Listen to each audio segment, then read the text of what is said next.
it's my honor to introduce this year's valedictorian, Olivia Rudder. Unfortunately, my speech is not here, but I still have some words I'd like to say about Olivia. We both started here at Sleepy Hollow as kindergartners, and unfortunately, when we were younger, we were never in the same class because she was incredibly a part of the dual language program. And I can remember sitting in the cafeteria as a kindergartner and looking over at the dual language lunch table and thinking, wow, those are all of the really smart kids over there.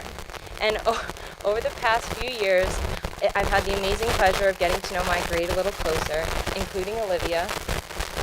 And I'm so proud to say that I am her friend, and I'm so proud to see her here tonight.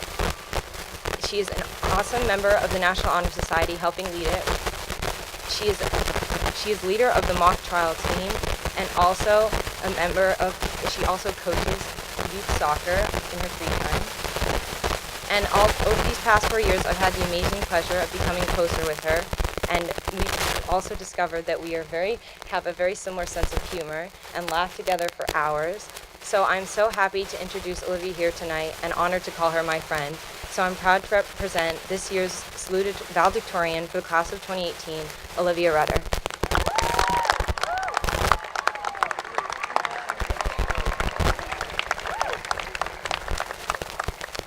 Thank you and good evening, Mr. Basari, members of the school board, Dr. Smith, Mr. Baxter, teachers, family and friends, and my fellow graduates. Well, class of 2018, where do I begin? I guess I could start with congratulations. It's been a long 13 years, but we made it.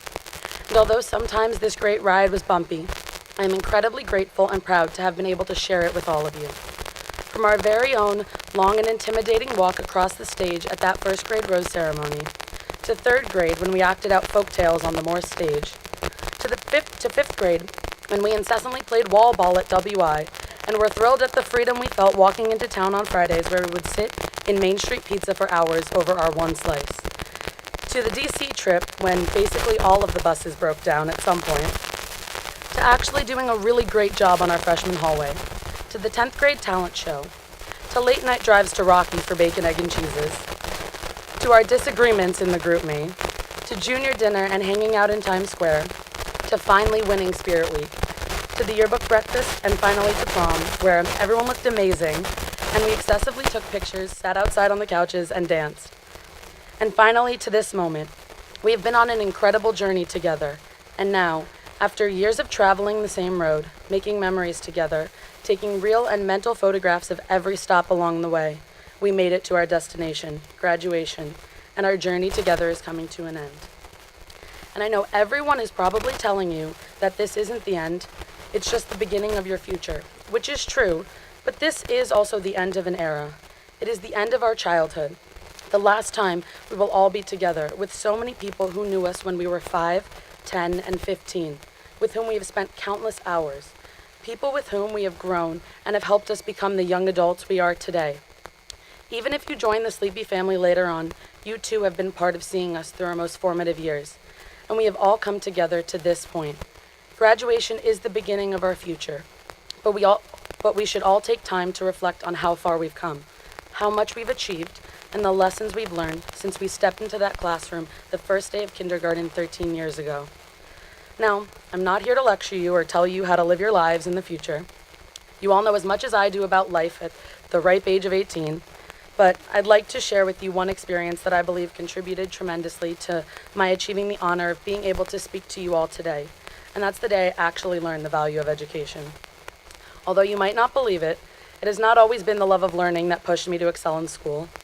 I always liked to learn, but I often was driven by the pure feeling of accomplishment when I got good grades, the satisfaction that I had done my best, and the love of competition. Then, a couple years ago, I was sitting in my den with my grandmother, who's just a couple weeks shy of her 92nd birthday, and she said something that got me thinking. From then on, changed my outlook on school and learning. I always knew my grandmother came to this country from Italy when she was 21 years old, not speaking a word of English. And I knew that somehow she taught herself to read and write English, become the most in-demand seamstress in town, and took care of and raised a wonderful family. In fact, by the time I was born, it was just a given in my family that my grandmother just knew things and knew how to do everything well, especially cook.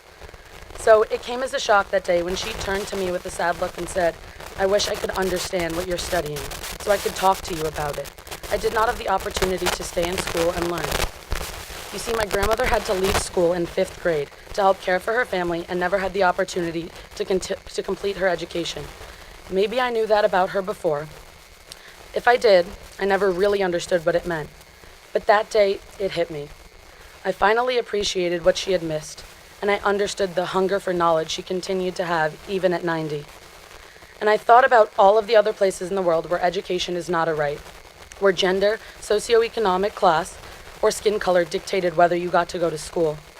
For so many others, the hunger of knowledge goes unsatisfied, and I came to truly appreciate that I wanted to study, not just to get the best score or win the competition, but to learn, to expand my horizons, and to be able to speak to all types of people about other subjects and be able to understand what they had to say. Moreover, I realized how lucky I was to live in a country, in a community, and in a family that valued education and was able to support me so that I can continue my schooling. And now, I would like to thank all of those that have helped us get to this point in our education and in our lives. Those who have made it possible for us to experience the privilege of learning and who have helped us become the people we are today. Thank you to our teachers, parents, families, and friends for your help and support through our best times and our worst times. Our teachers have taught us how to think, solve problems, and love learning. Our parents have been there through our ups and our downs, our clingy childhood years, and our rebellious teenage stages. They've supported us no matter what, and I specifically want to say thank you to all of the parents here today, especially to my mom and dad, who have been my biggest supporters and fans through everything I've done. They have loved me and taught me to always strive to do my best, which does not necessarily mean I had to be the best, but that I had to always try. I can never say thank you enough. Thank you to all of the other family members here today who have supported all of us. Brothers, sisters, grandmas and grandpas, aunts, uncles, nieces, nephews, and cousins. And to my classmates, the people I saw every day, the kids with whom I have spent countless hours in and out of school. Thank you for your friendship. Your support helped me get through the hardest times, and your friendship made the good times so much more memorable. And I know that even if we will be miles and miles apart in the fall, we will always have Sleepy Hollow to come back to, and we will always have each other. I'll leave you with one more thought. Never take anything for granted and live positively. A few weeks ago, I lost someone very special and important to me, and she was the most positive person I had ever met. We should all be extremely thankful that we are here today, and we had the opportunity to live in such a diverse and supportive community, and to go to this great school and grow up together, and learn from each other. I want you all to live life to the fullest every day, never forgetting where you came from, and I'll always try to do the same. As Jose Rizal once said, "He who does not know how to look back at where he came from will never get to his destination." As we graduate tonight, always remember the class of 2018 and the family you will always have here at Sleepy Hollow. And I know if you do, you will all reach the destinations of your dreams. Congratulations to all of you. We made it.